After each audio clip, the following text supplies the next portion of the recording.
How to deal with conflict God's way. Hi, welcome back to Regal Heights Church and our director's cuts that are overflows of what we couldn't fit in on Sunday morning that we bring to you here today in just a couple minutes to help you to make sure that you have a strong and confident faith and that your soul, meaning your mind, body, and spirit, are healthy and productive in God's kingdom.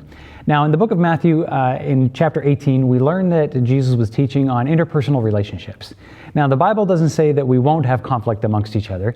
It says that when we do, we need to do so in a godly way. Jesus' prescription is whenever we have a simple conflict with someone else, we don't take it and go vent out to the masses, whether that's social media or go gossiping about it to our friends.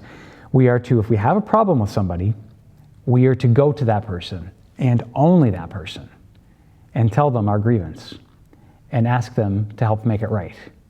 If they don't listen, then you may go take a friend, someone who is an expert in it, just not another gossip or something like that, someone who actually has some wisdom about it. So find a friend who's got some wisdom in conflict resolution and then take them and help them to mediate. And if they don't listen to them, well, then it says then you can bring it to the church. Now, for the early Christians, Jesus was talking about this, that was the authority. So then you would have a number of wise elders to be able to help you to come to a conclusion, a proper judgment on a matter. There's a few things of why that is important. One, did you know they're actually protecting the dignity of the other by going directly to them?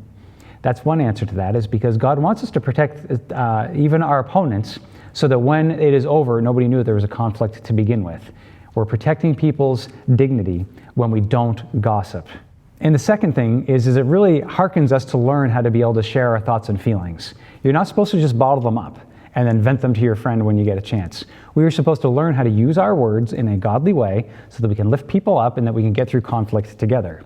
So you do have a voice. You should be able to share with somebody a displeasure of something that they have done to you, and you should be able to come to a wise conclusion as long as it is up to you. So if we follow these steps, we will learn to be able to correctly share and communicate what we need from others and what we don't need from others, as well as it protects the dignity of the one who has offended you. Because if you go to them and ask them for them to ask for forgiveness, then if they do, you've gained a brother back, and then it needs to go no further. But if you gossiped about it to a bunch of people and then you reconciled with that person, well, then all that dirty laundry is still out there.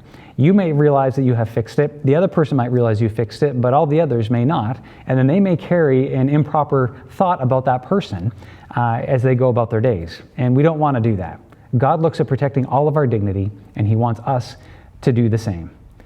I'll thank you for tuning in. I hope this helps you realize that this is just one more step in our mind, body, soul health that God is leading us into. If we submit to Him and follow His word, He will lead us in peace and tranquility in our heart and a fruitful ministry.